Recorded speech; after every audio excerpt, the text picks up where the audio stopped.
Hey, my name's Evan Harper. I'm 26, and I live alone in a small house on the outskirts of Fairview, Ohio. It's not much, just one bedroom, a cramped kitchen, and a living room with an old sofa that's seen better days and a bookshelf crammed with paperbacks I've collected over the years. I work at a local auto shop, fixing engines and changing tires. It's not glamorous, but it pays the bills and keeps me busy.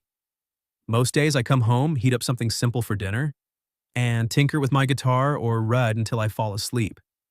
Life's quiet, predictable, and that's how I like it. No drama, no complications. That Sunday night started out like any other. The sky had been gray all day, and by evening, a heavy rain was pounding against the roof. I was in the living room, sitting cross-legged on the floor with my old acoustic guitar across my lap. The strings were frayed, so I was restringing it, focusing on the task to drown out the world. Neil Young's Heart of Gold played softly from my phone on the coffee table, the melody mixing with the steady rhythm of the rain. It was soothing, almost meditative. I didn't have plans, no friends calling, no places to be. Just me and the storm outside. Then, through the music and the downpour, I heard it. Voices raised in anger from next door. It wasn't the first time. I'd caught snippets before, muffled arguments that drifted through the thin walls between our houses. The neighbors were Sophie Matthews and her husband, Dave. I'd seen Sophie around the neighborhood. She was in her early 40s, I guessed. With a kind smile she'd flash when we passed each other getting the mail or walking to our cars. She had this quiet grace about her, always dressed neatly, like she was trying to hold everything together. Dave was different. Big guy, broad shoulders, the type who looked like he worked construction or something manual. He didn't talk much, but his voice carried when he was mad, heavy and edged with frustration. Tonight, though, it was louder than usual. The rain made it hard to make out every word, but the tone was clear, raw, escalating fury. "You don't trust me!" Sophie's voice cut through, high and strained. "Why are you doing this, Dave? I haven't done anything wrong." His response was a low growl, something about lies and suspicion, followed by more shouting. There was crashing, maybe a chair or a door slamming, and then Sophie's sobs, sharp and heartbreaking. I paused, my hands still on the guitar strings, debating whether to do something. Call the cops? Knock on their door? But I'd always stayed out of it before. People have their problems, right? Who was I to interfere? I stood up, guitar in hand, and moved to the window to close the curtains, hoping to block out the noise. That's when I heard the front door of their house burst open with a bang that echoed even over the rain. Footsteps splashed through puddles, hurried and desperate. I peeked out, and there she was, Sophie, bolting from her porch into the storm. She had a small duffel bag slung over her shoulder, her hair plastered to her face by the water, clothes soaked through in seconds. She looked lost, frantic, like she was running without a destination. She stopped abruptly on my porch, right under the dim light by my door. Her chest heaved and she wiped rain from her eyes, glancing back at her house as if expecting Dave to follow. He didn't. Instead, she turned to my door and knocked. 3 quick raps, urgent but not pounding. I froze for a second, heart picking up speed. What was going on? I set the guitar down and walked over, flipping on the porch light before opening the door a crack. "Sophie?" I said, my voice barely above the rain. She looked up at me, her face pale, eyes red-rimmed from crying. Water streamed down her cheeks, mixing with tears. Her lips trembled as she spoke, her voice breaking. "Evan, can I sleep in your bed tonight?" The words hit me like a punch. I blinked, not sure I'd heard right. Sleep in my bed? We weren't friends, not really. We'd exchanged hellos, maybe small talk about the weather or the neighborhood watch meetings, but that was it. She was married, older than me by at least a decade, and here she was, standing in the rain, asking something so intimate, so vulnerable. My mind raced. Was she hurt? Running from him? I glanced past her toward their house, but the door was shut, lights still on inside. I stammered, opening the door wider instinctively. The cold air rushed in, carrying the scent of wet earth. She looked so small out there, shivering, her bag clutched like a lifeline. Compassion overrode my confusion. "I only have one bed, Sophie. If you don't mind, you can take it. I'll crash on the sofa." She bit her lip, hesitating, then nodded quickly. "I'm sorry, I just..." I don't know where else to go. I need somewhere safe just for tonight. Safe? That word stuck with me. I stepped aside, gesturing her in. Come on, get out of the rain. She crossed the threshold, dripping water onto the welcome mat, her shoulders slumping as if the weight of the night had finally caught up. I closed the door behind her, the lock clicking into place. The house felt different already, smaller, warmer, charged with something unspoken. She stood there in the entryway, arms wrapped around herself, eyes darting around like she was second-guessing everything. Here, I said, grabbing a clean towel from the hall closet and handing it to her. Dry off. Bathroom's down the hall if you want to change. I'll make some tea or something. She took the towel, murmuring a thank you, her voice barely audible. As she headed to the bathroom, I busied myself in the kitchen, filling the kettle and trying to process what had just happened. Sophie Matthews was in my house, asking to stay the night. From the fragments I'd overheard over the months, their marriage sounded rocky. Fights about money, trust, the usual strains, but this felt like a breaking point. When she emerged a few minutes later, towel drying her hair, she looked even more fragile. Evan, really, I'm sorry for barging in like this. It's just, tonight was bad, worse than usual. Don't apologize, I replied, pouring hot water into 2 mugs. Sit down. You look like you could use this. She sank into a chair at the kitchen table, wrapping her hands around the mug as steam rose. For a moment, we just sat there, the rain a constant drum outside. I didn't push her to talk, it wasn't my place. But as the silence stretched, I realized something. From this moment on, I wasn't just the quiet guy next door anymore. Something real, something heavy had walked through my door with her. And whether I was ready or not, it was here to stay. She sat there for a moment, clutching the mug as if it were anchoring her to the spot. The steam curled up between us, filling the small kitchen with the faint scent of chamomile. I didn't know what to say. Part of me wanted to ask what had happened, to understand why she'd ended up on my doorstep. But another part knew better. She looked exhausted, like she'd been carrying this for far too long. If you want to talk about it, I said finally, keeping my voice low and even. I'm here, but you don't have to. Sophie glanced up, her eyes meeting mine for the first time since she'd come inside. There was gratitude there, mixed with a deep weariness. She nodded slowly. Thank you, Evan. I don't even know where to start. She took a sip of the tea, wincing slightly as it burned her tongue, then set the mug down. Her hands trembled a little, and she folded them in her lap to steady them. Dave and we've been together for 10 years, married for 8. At first it was good. He was funny, attentive. We'd go on these spontaneous road trips, just pack a bag and drive to the lake or some small town we'd never heard of. But things changed after we bought the house. The mortgage, the bills, it all piled up. He started working longer hours, coming home stressed. Then the drinking started. Little things at first, a beer after work, then more. And with it came the arguments. I leaned against the counter, listening without interrupting. Her words came out in fragments, like she was piecing together a puzzle she'd rather leave scattered. He'd accuse me of things, flirting with the guy at the grocery store, hiding texts on my phone. I'd tell him it wasn't true, but he wouldn't believe me. Tonight was the worst. He found an old receipt from a coffee shop where I met a friend for lunch and he lost it. Said I was seeing someone else. I tried to explain, but he just kept yelling. I couldn't take it anymore. I grabbed my bag and ran. Her voice cracked on the last word and she looked away, wiping at her eyes with the back of her hand. I felt a pang in my chest, anger at Dave for putting her through this, sympathy for her. I'd seen enough at the shop, guys coming in with stories of their own messed up lives, but hearing it from her, seeing the raw hurt on her face, made it real. I'm sorry, I said softly. That sounds awful. No one should have to deal with that. She shook her head. I keep thinking it'll get better. He'd apologize the next day, promise to change, but it never lasts. I feel like I'm losing myself, Evan, like I'm just existing. I didn't know how to respond. What do you say to that?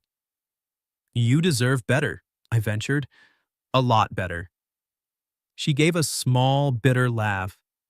Maybe. But it's hard to see that when you're in the middle of it. She paused, then looked at me again. Why are you being so nice? You barely know me. I shrugged, feeling a bit self-conscious. I guess because I know what it's like to feel alone. My folks split when I was a kid, and I bounced around a bit before settling here. Sometimes all you need is someone to not judge you. Her expression softened, and for the first time that night, a faint smile touched her lips. Thank you, really. I didn't know where else to go. My sister's out of state, and I couldn't face a hotel tonight. No problem, I replied. The bedroom's yours. I changed the sheets earlier, fresh ones. There's extra blankets in the closet if you get cold.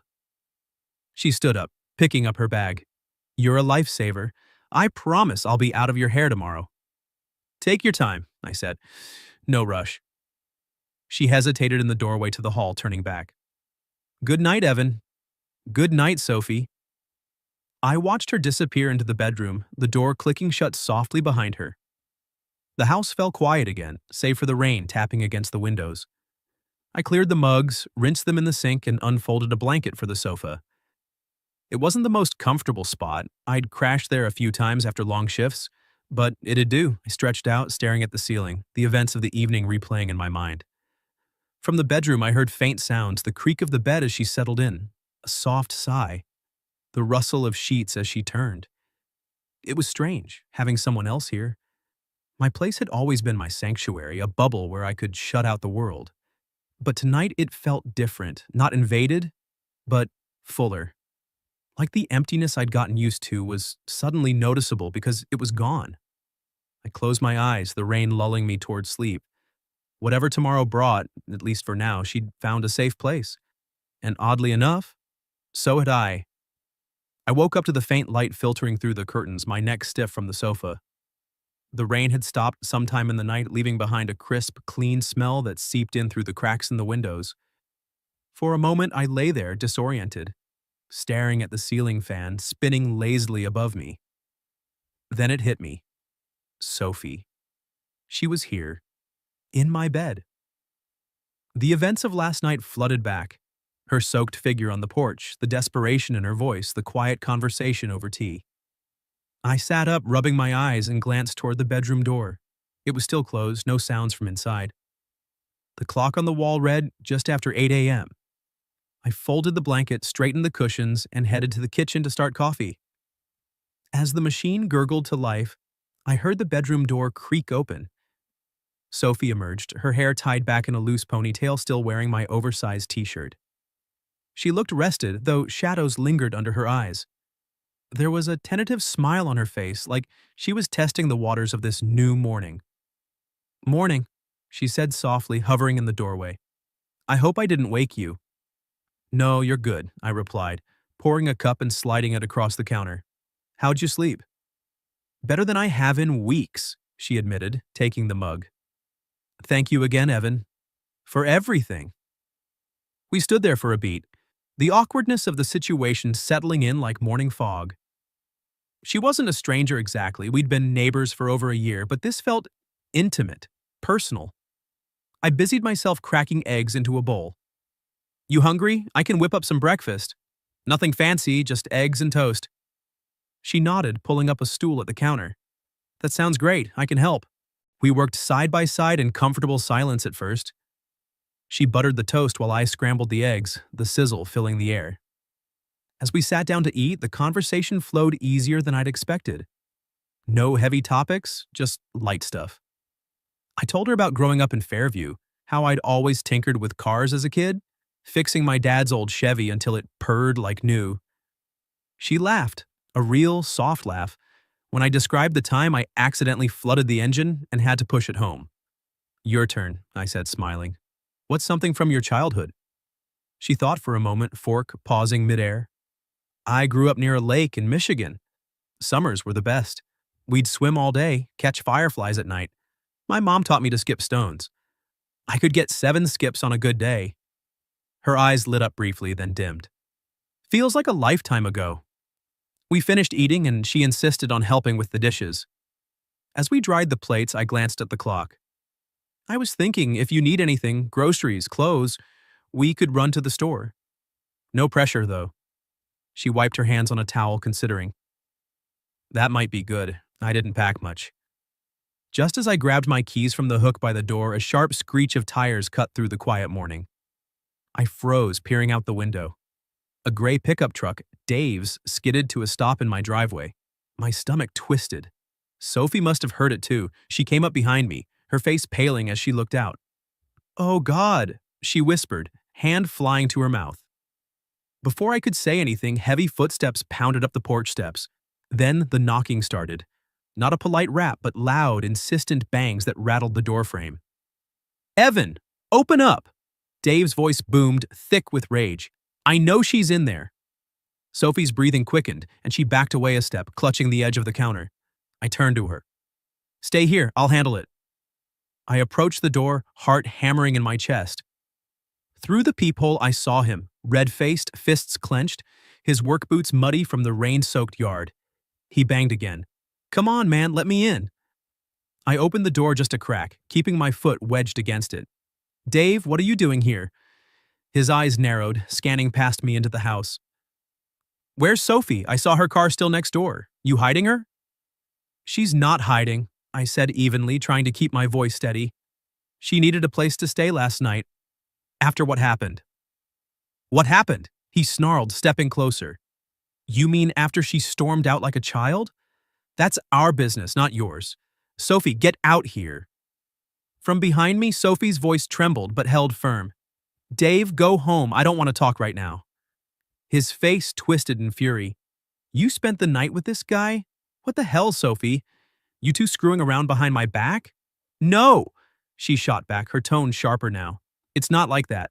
I left because I couldn't take it anymore. Your yelling, your accusations, I'm done."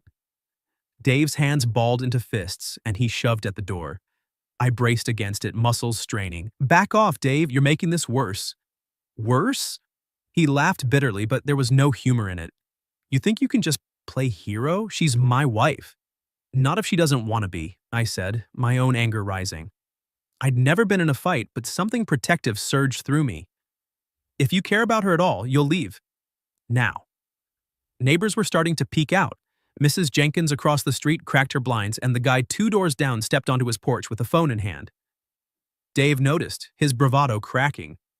He glanced around, chest heaving, then pointed a finger at me. "This isn't over, Sophie. You better come home soon. We need to talk." She stepped forward, just visible behind me. "No, Dave, we're done talking. Go." He stood there a moment longer, eyes locked on hers, a mix of rage and desperation flickering across his face. Then he muttered a curse, turned on his heel, and stormed back to his truck. The engine roared to life, tires squealing as he peeled out, leaving skid marks on the wet pavement. I closed the door, locking it with a click that echoed in the sudden silence. Turning around, I saw Sophie slump against the wall, her face buried in her hands. Sobs shook her shoulders, deep and raw, like everything she'd held in was finally breaking free. "Hey," I said gently, moving closer but not touching her yet. "It's okay, he's gone." She looked up, tears streaming down her cheeks.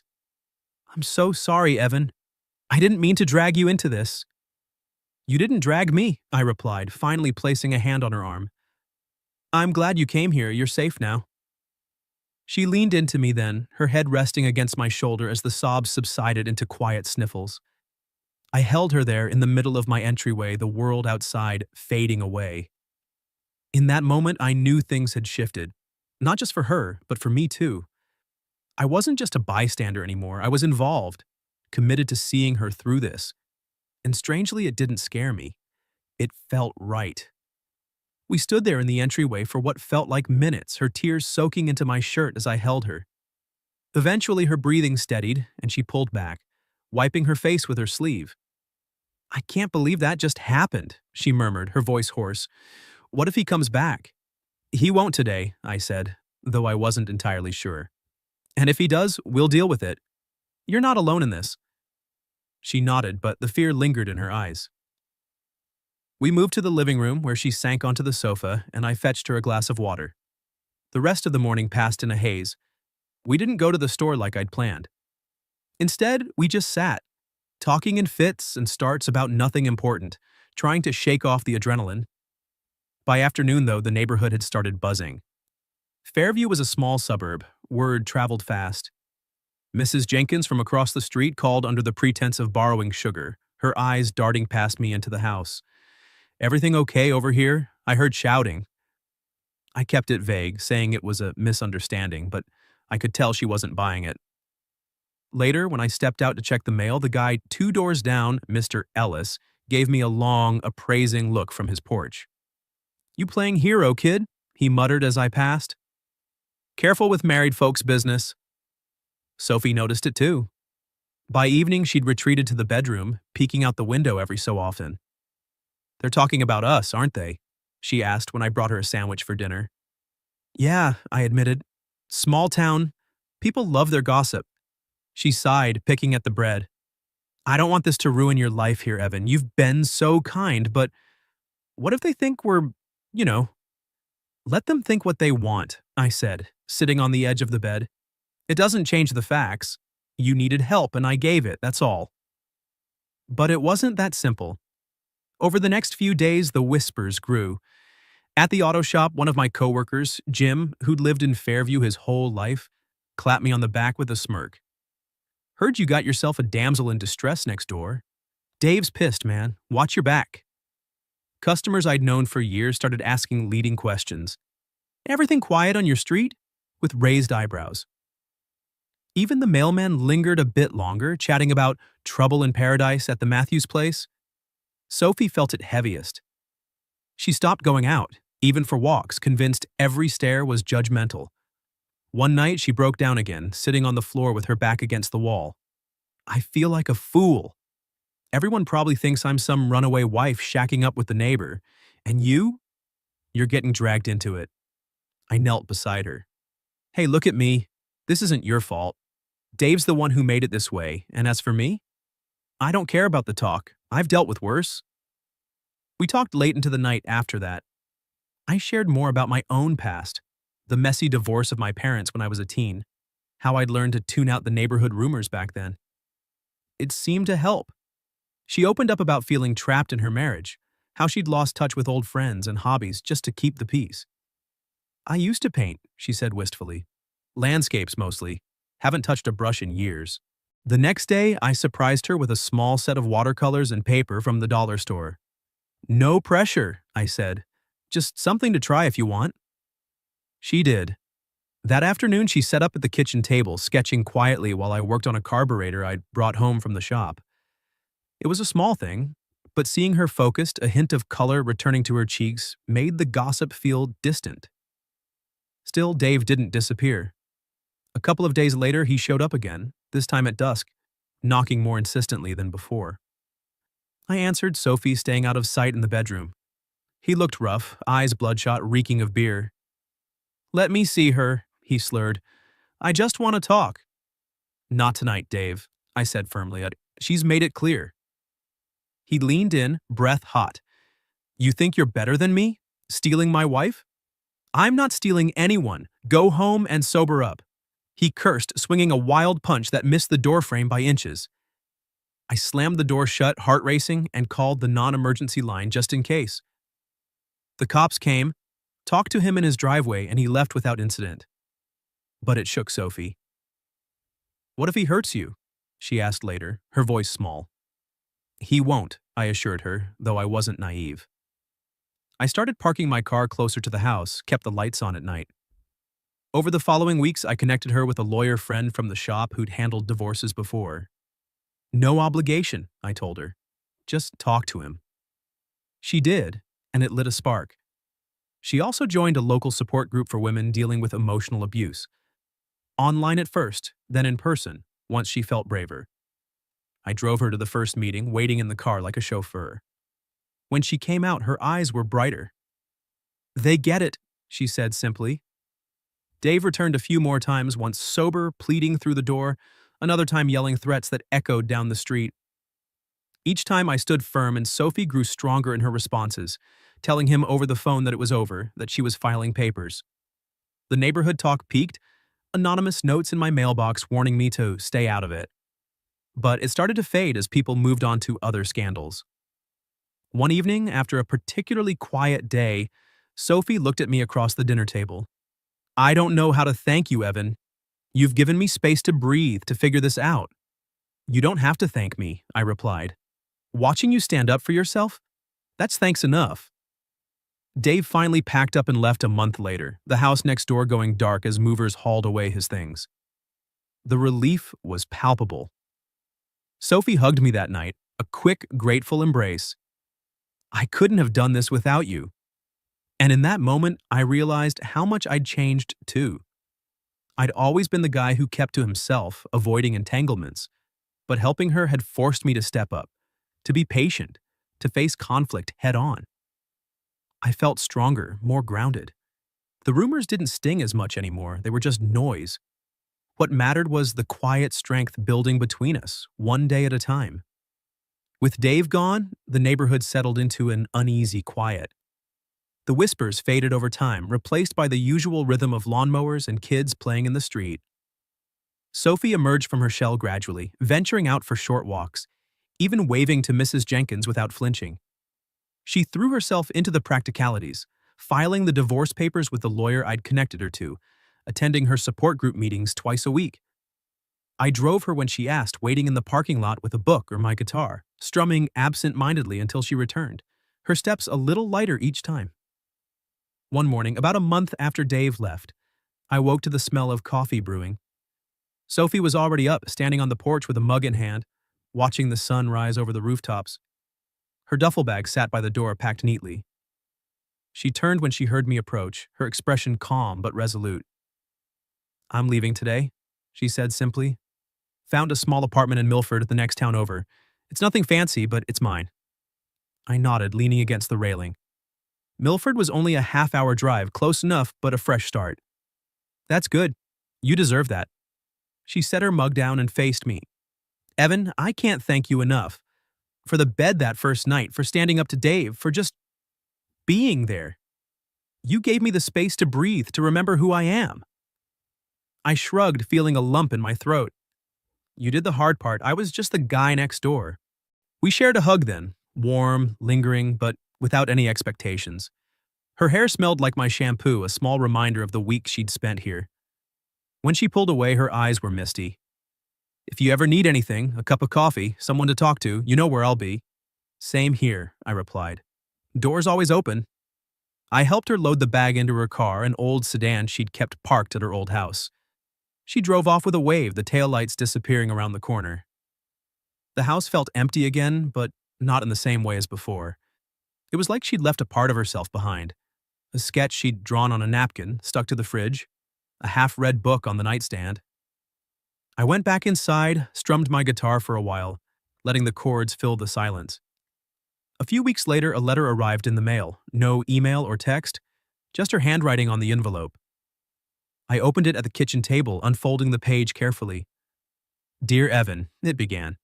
Settled in okay. The apartment's tiny, but it has a balcony with a view of the park. Got a job at the local library. Shelving books, helping with story time for kids. It's peaceful. Adopted a cat too, gray tabby named Whiskers. He reminds me to get up in the morning. Thinking of you. Sophie. I smiled, tucking the letter away. We started texting after that, simple stuff at first. How's the shop? Whiskers knocked over a plant today. But the messages grew longer, more personal. She'd share about a tough day at work, how the divorce proceedings were dragging, but she felt stronger. I'd tell her about a stubborn engine I'd fixed or a new song I'd learned on the guitar. One evening, as I sat on the porch watching the sunset, my phone buzzed. Wish you were here, the message read. The park's beautiful this time of day. I stared at the screen, my heart skipping a beat. I'd read it over and over, feeling a pull I hadn't expected. A week later, I texted back, How about this weekend? I could drive over. She replied almost immediately, I'd like that. Milford was a quaint town, smaller than Fairview, with tree-lined streets and a main drag dotted with cafes and shops. I found her apartment above a bookstore, climbing the narrow stairs to knock on her door. She opened it with a smile that lit up her face, whiskers weaving between her legs. Come in, she said, stepping aside. The place was cozy, bookshelves overflowing, a small easel in the corner with a half-finished painting of a lake. We hugged hello, and it felt natural, like we'd done it 100 times. We spent the afternoon at a nearby cafe, sipping coffee and talking. No rush, no agenda. She told me about rediscovering her love for painting, how the support group had helped her process the years with Dave, not just the anger, but the grief for what could have been. I shared more about my own quiet life, how helping her had made me realize I'd been hiding from connections too. As the sun dipped low, we walked to the park she'd mentioned. It was peaceful, ducks on the pond, families picnicking. We sat on a bench by the water, shoulders brushing. It's strange, she said after a while, her voice soft. Everything started because of that rainy night. One question, and here we are. Yeah, I agreed, watching the ripples on the surface. Sometimes all it takes is a safe place to change everything. We didn't label it then, what we were becoming. But over the next months, I drove to Milford more often.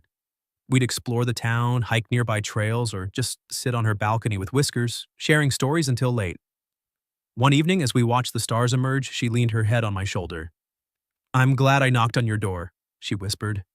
Me too, I said, covering her hand with mine. We took it slow, no grand declarations, no rushing into anything. But it felt right, like two people who'd been through storms and found calm in each other. My house in Fairview still stood, but now it had an open invitation for her visits, a spare key on the hook, her favorite tea in the cabinet. And in those quiet moments together, whether in her apartment or mine, I knew we'd both found something worth holding on to. Not a rescue, not a fix, just a shared path forward, one step at a time.